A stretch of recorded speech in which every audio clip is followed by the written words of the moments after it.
Hello student. अब हम Laplace transformation पढ़ेंगे। जो नए हैं उनके लिए ये बताते हैं कि ये जो है लेप्लास ट्रांसफॉर्मेशन ये आपके मॉड्यूल 4 में आता है। मॉड्यूल 4 मतलब अदर ब्रांच में भी है ये।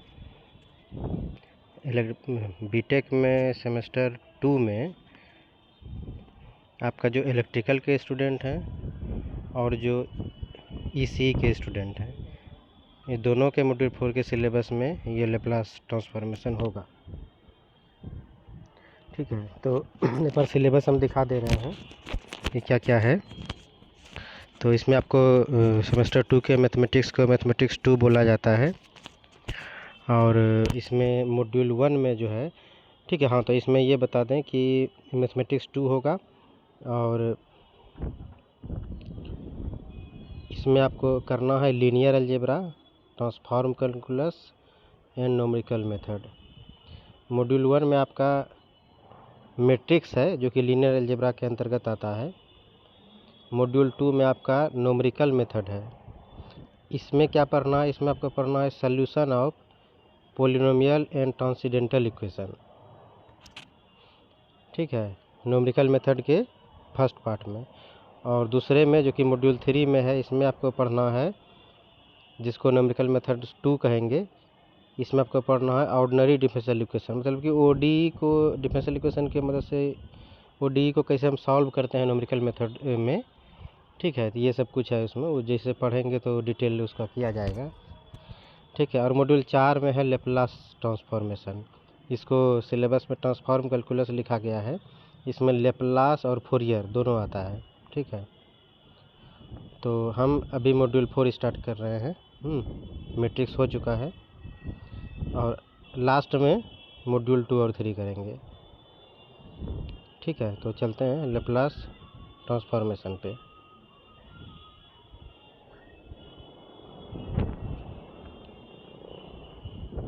देखिए, पहले इरेज कर लेते हैं इसको। ये क्या है? इसमें ये पिछले सेशन में हम पढ़ाए थे, उसी किसी स्टूडेंट का कॉपी है। कुछ उसमें उस गड़बड़ लिखा था, उसको हम ठीक कर लिए हैं। तो उसी का ये पेज है। मेरा जो नोट्स है बहुत पुराना है। ठीक है, उसका फ़ोटो अच्छा नहीं था, इसीलिए हम स्टूडेंट का ही कॉपी लेके इसको हम इस्तेमाल कर रहे हैं। देखिए, मॉड्यूल 4 ट्रांसफॉर्म कैलकुलस, वो लिख दिया है मेरा नाम। ठीक है, लेप्लास ट्रांसफॉर्मेशन। इसमें कुछ डेफिनेशन है स्टार्टिंग वाला, जिसको हमको समझना है। जैसे हमको ये समझना है कि पीस वाइज और सेक्शनली कंटिन्यूअस फंक्शन क्या होता है। पीस वाइज और सेक्शनली कंटिन्यूअस फंक्शन क्या होता है। तो देखिए, इसमें क्या है, डिफाइन कर लेते हैं इसको।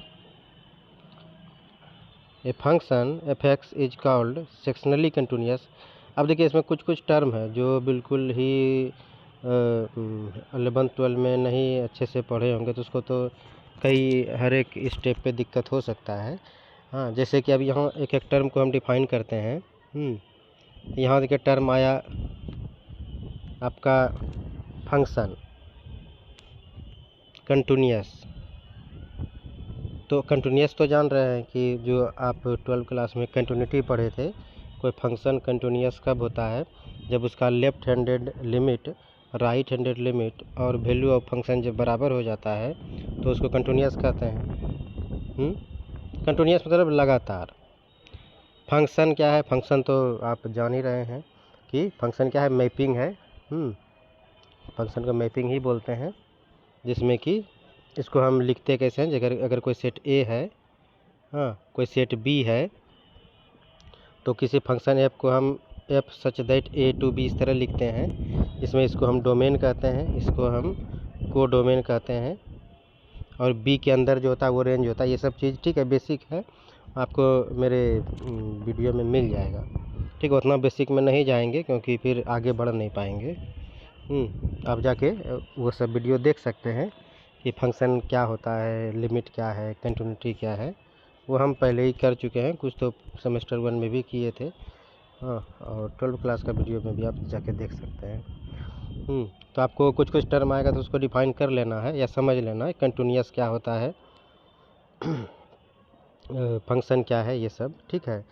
तो a function F X is called sectionally continuous और piecewise continuous in any interval A B. जैसे कि आप देखते होंगे ना कि यहाँ पे कलम लिए, यहाँ पे ये आपका एक्स एक्सेस है, ये वाई एक्सेस है। तो यहाँ पे अब कहीं देखिए कोई पॉइंट ए होगा, कोई पॉइंट बी होगा, तो ये इंटरवल हुआ ए बी। ये यहाँ जो है ये यहाँ से लेके यहाँ तक, ठीक है, यहाँ से लेके यहाँ तक ये इंटरवल है। इसी को जैसे क्लोज होगा तो हम इसको लिखेंगे ए क्लोज बी, क्लोज इंटरवल में। इस इंटरवल में क्या होता है कि ये ए और बी दोनों एंड पॉइंट इंक्लूड होता है। लेकिन अगर ओपन ए बी रहेगा तो ए और बी इंक्लूड नहीं होता है, ठीक। ये सब हम पीछे बता चुके हैं। अभी जो लिखे हैं उसको एक्सप्लेन कर रहे हैं, ये सब बस बेसिक है। A function F X is called sectionally continuous और पीस वाइज कंटिन्यूअस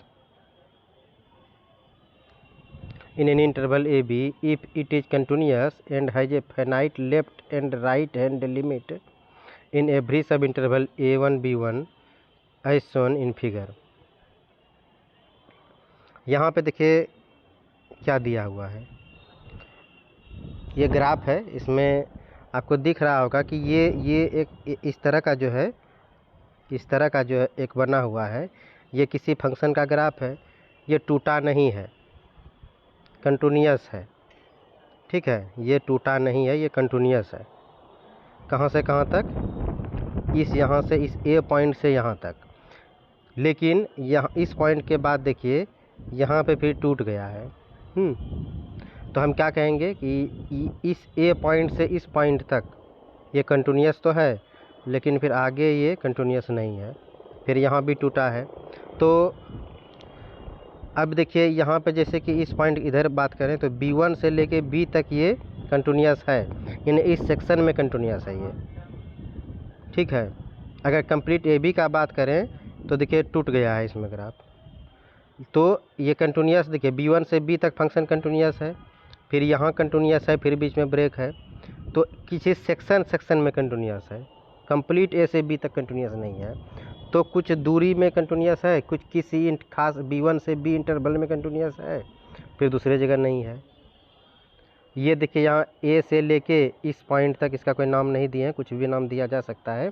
A से लेके इस पॉइंट तक, यहाँ मान लेते हैं कोई भी एक पॉइंट दे दीजिए C, ठीक है, या कुछ भी दे दीजिए। तो यहाँ तक कंटिन्यूअस है, फिर इधर नहीं है। तो सेक्शनली कंटिन्यूअस मतलब किसी खास इंटरवल में, किसी खास सेक्शन में कंटिन्यूअस है, फिर कंप्लीट नहीं है, पूरा ए से बी में नहीं है।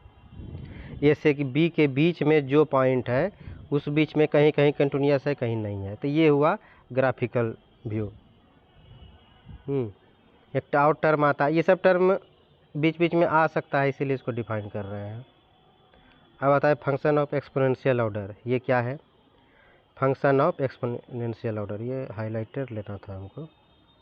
फंक्शन ऑफ एक्सपोनेंशियल ऑर्डर क्या होता है ये, a function F X is said to be of exponential order A as extending to infinity if limit extending to infinity ई पर power minus X into F X बराबर अगर finite हो, तो हम कहेंगे कि फंक्शन एक्सपोनेंशियल ऑर्डर का है। यानी कोई भी फंक्शन का वैल्यू, अगर कोई फंक्शन अगर एफ एक्स है, कलम ले लें, कोई फंक्शन अगर एफ एक्स है तो इसको हम कब बोलेंगे कि एक्सपोनेंशियल ऑर्डर का है, जब लिमिट एक्सटेंडिंग टू इन्फिनिटी ई पर पावर माइनस ए एक्स इंटू एफ एक्स, इसका वैल्यू अगर फाइनाइट हो जाए तो। फाइनाइट मतलब इसको सॉल्व करने के बाद कुछ हमको फाइनाइट वैल्यू मिले, मतलब कि इन्फिनिटी के अलावे जो भी मिल जाएगा वो सब फाइनाइट कहलाएगा, इन्फिनिटी नहीं आना चाहिए।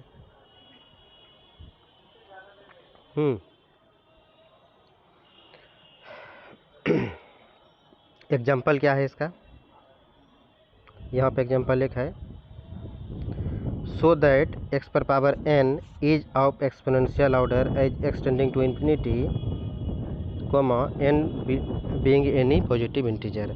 यानी कि दिया हुआ फंक्शन है f(x) बराबर x पर पावर n,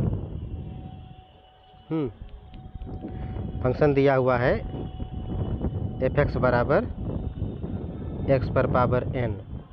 कहता है दिखाइए कि ये जो है फंक्शन एक्सपोनेंशियल ऑर्डर का है कि नहीं।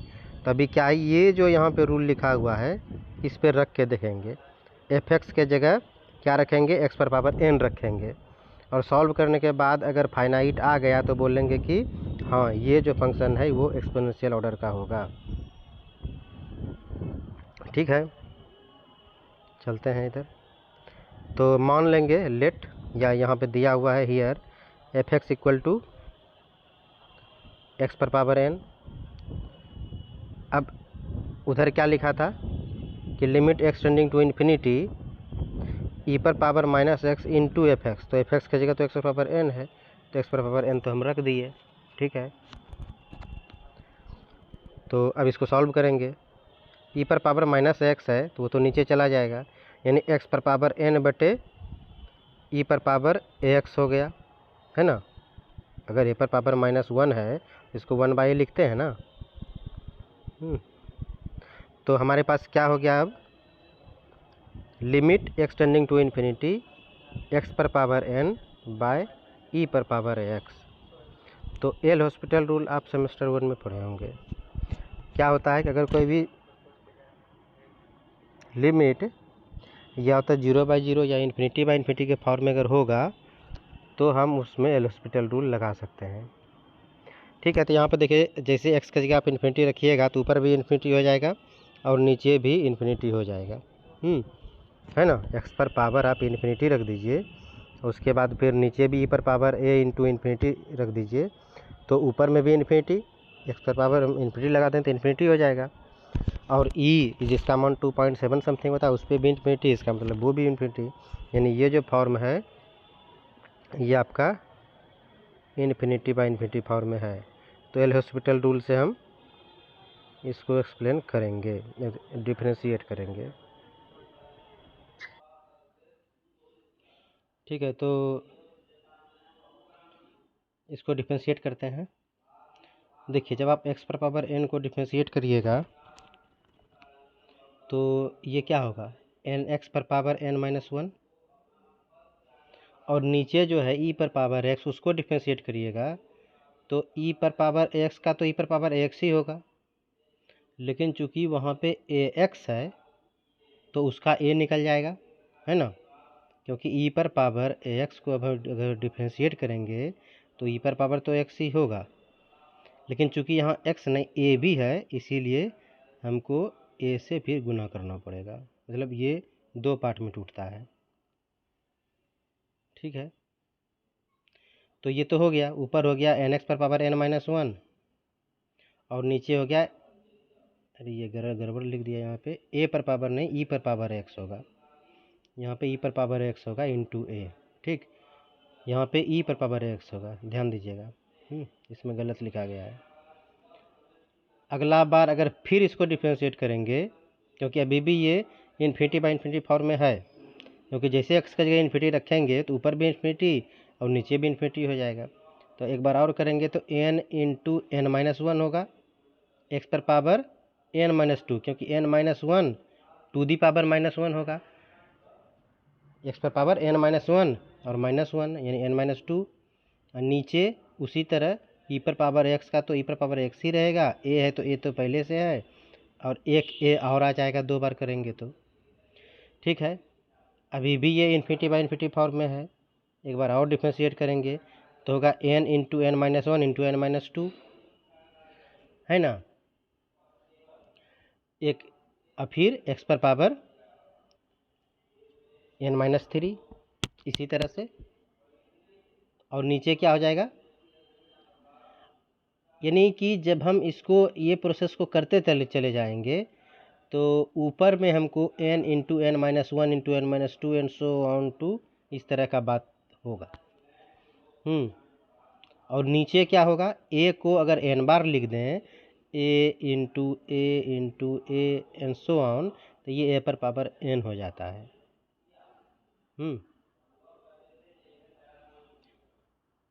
तो नीचे क्या हो गया, a पर पावर n इंटू ई पर पावर x, और ऊपर हो गया n into n minus one into n minus two and so on. देखिए अंतिम जो स्टेप होगा तो इसी तरह से ये चलते चला जाएगा। देखिए हम एक बार होगा n into n minus one n minus two and so on to, अंतिम में होगा क्या, जब और एक्स वाला जो टर्म है एक्स पर power n minus two n minus three n so on, x एक समय आएगा जहाँ n जो है एक्स पर पावर n माइनस एन ही हो जाएगा, यानी एक्स पर पावर 0 हो जाएगा, तो ये ख़त्म हो जाएगा। तो बचेगा क्या, n into n minus one into n minus two and so on divided by a पर पावर n इंटू ई पर पावर x, है ना। और इस चीज़ को हम ऊपर में जो टर्म है इस चीज़ को हम फैक्टोरियल बोलते हैं। फैक्टोरियल का मतलब तो वही होता है ना। ऊपर में factorial n minus factorial n और नीचे a पर पावर n इंटू ई पर पावर x, और लिमिट तो x टेंडिंग टू इन्फिनिटी है ही। अब देखिए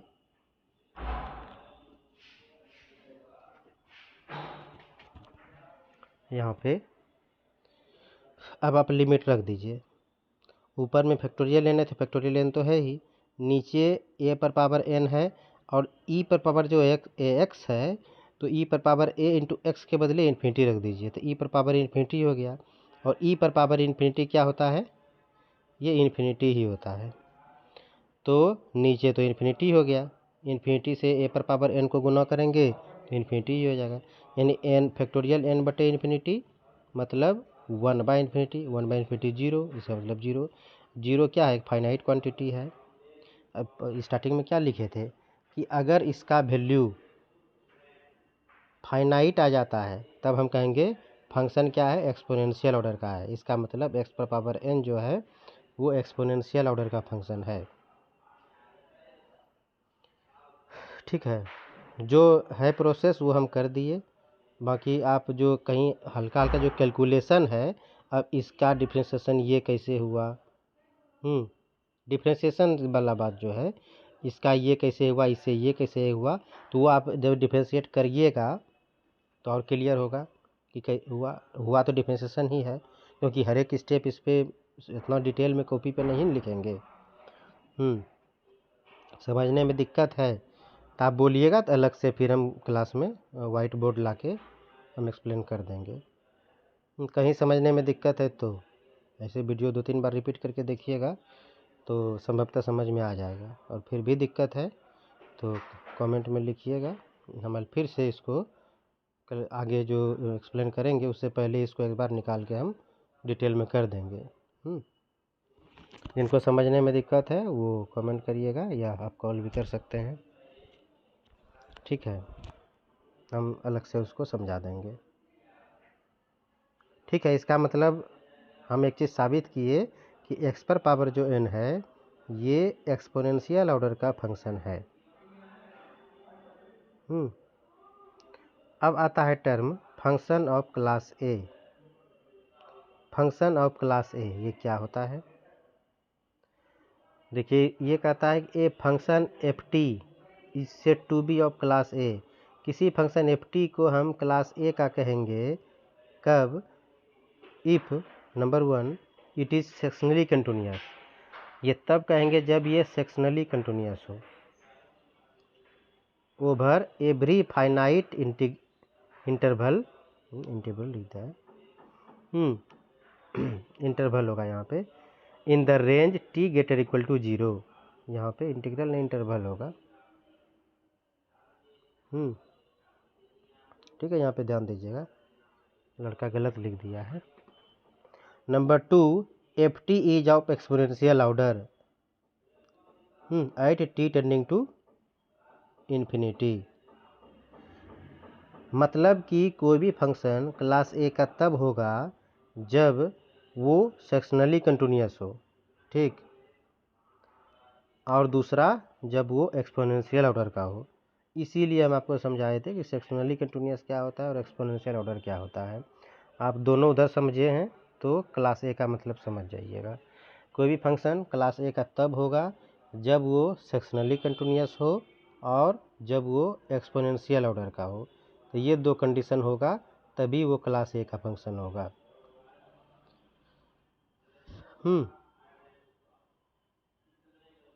नेक्स्ट, द ट्रांसफॉर्म कंसेप्ट क्या होता है। देखिए, an improper integral of the form minus infinity to infinity K S T F T D T is called integral transform of F T if it is convergent. ठीक है, मतलब कि कोई भी इम्प्रॉपर इंटीग्रल जो कि इस फॉर्म का होगा उसको हम कहेंगे integral transform of F T. कब? यदि यह कन्वर्जेंट है तब। Sometimes it is denoted by F S और टी एफ टी। कभी कभी इसको एफ एस और टी एफ टी से डिनोट करते हैं।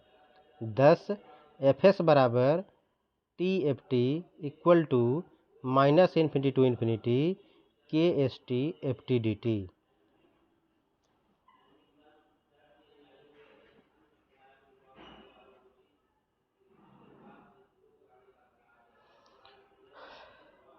Here the function kst is called kernel of transform, where s is parameter and it is independent of t। ठीक है, ये कर्नल एक तरह से मिडिल बात होता है, मतलब मध्य भाग। यहाँ पे क्या लिखा है, ये middle part is called kernel. ठीक है, तो वही बात है, के एस टी जो है ये मिडिल पार्ट है, इसी को कर्नल कहा जाता है। तो जो टर्म है लेप्लास ट्रांसफॉर्म को पढ़ने से पहले हम एक एक टर्म को अभी डिफाइन कर रहे हैं। अभी स्टार्ट नहीं हुआ है जो मेन चीज़ है जो सिलेबस में है, क्योंकि उसको समझने के लिए सब करना ज़रूरी है। इसके बाद है हियर, एक मिनट,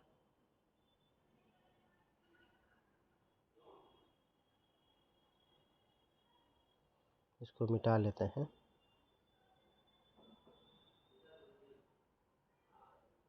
देखिए, here kst is called kernel of the transform and s is a parameter which is independent of t.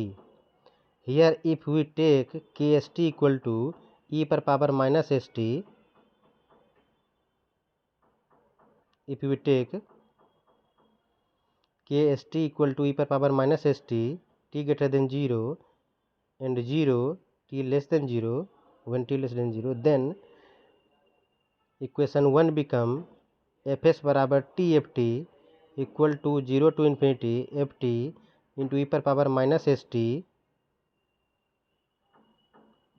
D T.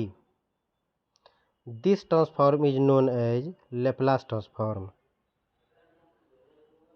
ठीक है, अभी ये मतलब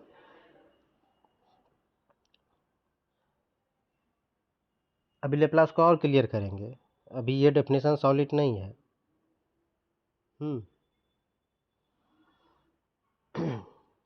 एक बात, एक नाम है जिसको हम कहते हैं Hankel transform of F t. तो Hankel transform of F t ये होता है f S equal to 0 to infinity F T into t J n s T D t. और एक है Mellin transform of F t, ये होता है f S equal to 0 to infinity F T into t पर power s minus 1 s T D t. और एक होता है फोरियर ट्रांसफॉर्म जो आपको पढ़ना है सिलेबस के अंतिम में, इसी मॉड्यूल में, वो है Fourier transform of F t. ये होता है f S equal to minus infinity to infinity, minus infinity to infinity, ओह कहाँ चले गए,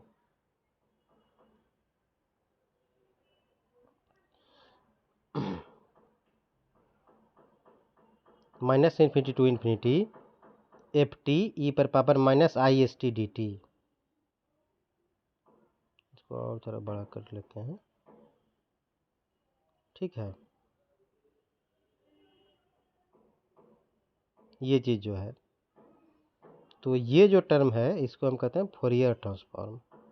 Fourier transform of F T is F S equal to zero minus infinity to infinity F T. यहाँ पे इसको थोड़ा जूम कर लेते हैं, है ना, हम जूम करना चाह रहे थे इसलिए भाग रहा था, देखिए रोक दिए। तो ये चीज़ है ई पर power minus i s T into D T है, ये फोरियर ट्रांसफॉर्म है। इस चीज़ को हमको पढ़ना है, ठीक है। तो ये सब हो गया। आगे पेज में देखिए क्या है। अब मेन डेफिनेशन है लेप्लास का, जो कि आपको याद रखना है, इसको भी देख लेते हैं। Suppose f T is a real valued function defined over the interval minus infinity to infinity such that f t बराबर zero for all t less than zero, then the Laplace transform of F t is denoted by LFT and defined as LFT equal to 0 to infinity e पर power minus S T F T D T. क्या मतलब हुआ? कहता है कि अगर F T कोई real valued function है, रियल वैल्यूड फंक्शन क्या होता है? वो फंक्शन जिसका कि रियल डोमेन कोडोमेन दोनों रियल हो, उसको हम रियल वैल्यूड फंक्शन कहते हैं। जो कि डिफाइन है, जो कि परिभाषित है किस पे?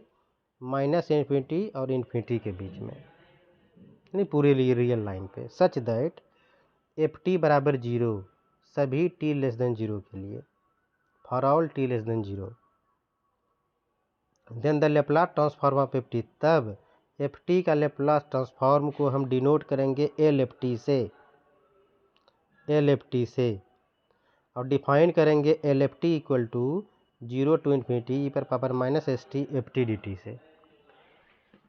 यानी कि यही आपको इक्वेशन नंबर जो हुआ ना, इसको याद रखना है कि एल एफ टी बराबर होता है जीरो टू इन्फिनिटी ई पर power minus S T F T D t. इसको 10 बार बोल लीजिए, पूरा लेप्लास में इसी चीज़ का यूज होने वाला है। L F T equal to zero to infinity ई पर power minus S T F T D t, L F T equal to zero to infinity ई पर power minus S T F T D t. उधर कुछ आप नहीं भी समझे तो कोई दिक्कत नहीं है, आपको केवल याद रखना है कि लेप्लास ट्रांसफॉर्म जिसको हम एल एफ टी लिखते हैं, उसको जीरो टू इन्फिनिटी ई पर power minus S T F T D t से डिफाइन करते हैं।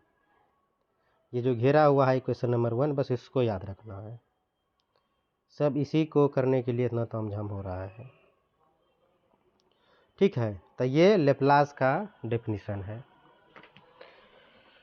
We also write L F T equal to zero to infinity ई पर power minus S T F T D t equal to f S.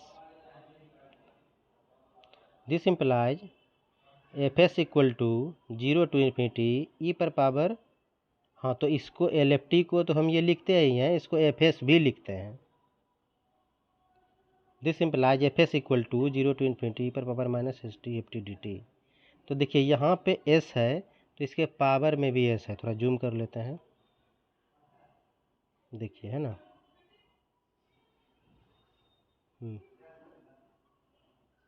देखिए यहाँ S है तो power में S है, यानी एफ एस होगा तो ई पर power minus S T F T D t, और अगर एफ पी होगा तो ई पर पावर माइनस पी टी हो जाएगा, है ना।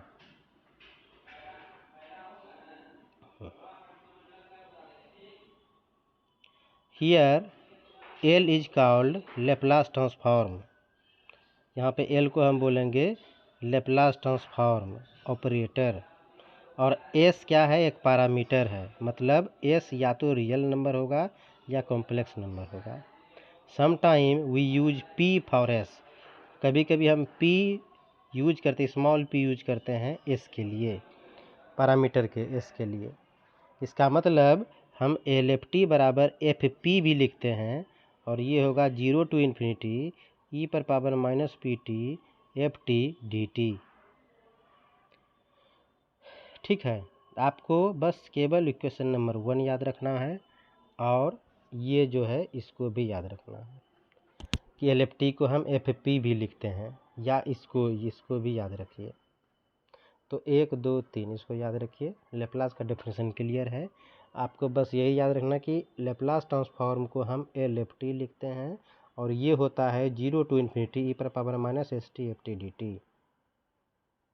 ठीक है, देख लीजिए अच्छे से, समझने में दिक्कत होगा कमेंट में लिखिएगा, फिर हम एक्सप्लेन करेंगे।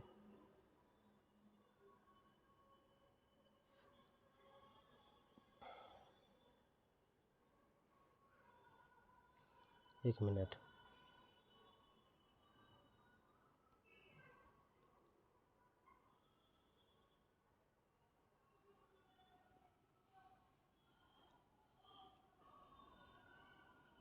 The Laplace transform is said to exist. कहेंगे लेप्लास ट्रांसफॉर्म को एग्जिस्ट कब कहेंगे? The Laplace transform is said to exist if the integral of one is convergent for some value of S. thus the operation of multiplying ft by e पर power st and integrating from 0 to infinity is called the Laplace transform। ये definition है Laplace का। ठीक है, notation क्या है? We follow 2 type of notation. Function are denoted by capital letter. ठीक है, यहाँ पे इसको यूज कर लेते हैं। Function are denoted by capital letter. Function को हम एफ टी लिखेंगे, जी टी लिखेंगे या एच टी लिखेंगे, और उसके लेप्लास ट्रांसफॉर्म को हम लोअर केस से लिखेंगे, यानी कि small f s, small g s, small h s, और F p, G p, H p, इस तरह से। तो आपको बस इतना कहने का एक ही मतलब है कि केवल एक याद रखिए कि लेप्लास ट्रांसफॉर्म को हम लेप्लास ट्रांसफॉर्म को हम, एक मिनट थोड़ा पेन अच्छा ले लेते हैं। लेप्लास ट्रांसफॉर्म को हम लिखते हैं L F T equal to, ये होता है 0 to इन्फिनिटी ई पर power minus S T F T D T. ठीक है, यहाँ पे एक मिनट, ये स्मॉल नहीं कैपिटल एफ होगा, फंक्शन है ना, फंक्शन को कैपिटल एफ से नोटेशन में वही तो लिखे हैं, यानी कि एल एफ टी बराबर 0 to इन्फिनिटी ई पर power minus S T F T D T, ये होता है। ये लेप्लास का डेफिनेशन है, इसको याद रखिए, बाकी अगले वीडियो में मिलेगा। ठीक है, क्योंकि आधे घंटे का वीडियो हो चुका है, लंबा होगा तो आदमी को दिक्कत हो जाता है। ठीक है, अब यहाँ से हम चलेंगे एग्जाम्पल पे कि हम लेप्लास का वैल्यू कैसे निकालते हैं। ठीक है, आपको इसे दिखा देते हैं कि आगे वाले वीडियो पे हम निकालेंगे क्यों, क्योंकि क्वेश्चन एग्जाम में तो निकालने के लिए आएगा। निकालने आएगा तो निकालने आना चाहिए ना। देख लीजिए, एक बार दिखा देते हैं कि इसमें कुछ प्रॉपर्टी है जिसको हम लीनियर प्रॉपर्टी कहते हैं, शिफ्टिंग थ्योरम है, क्या है वो बोल भी देंगे और प्रूव भी कर देंगे। ठीक,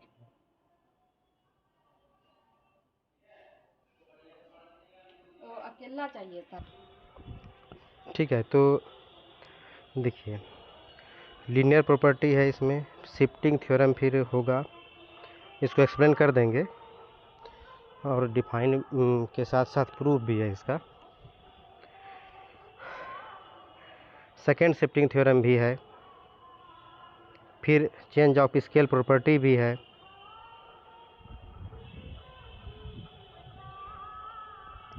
यहाँ से प्रॉब्लम शुरू होता है। देखिए, आपको निकालने के लिए बोला जाएगा L1 का वैल्यू बताइए, LE पर पावर AT का वैल्यू बताइए।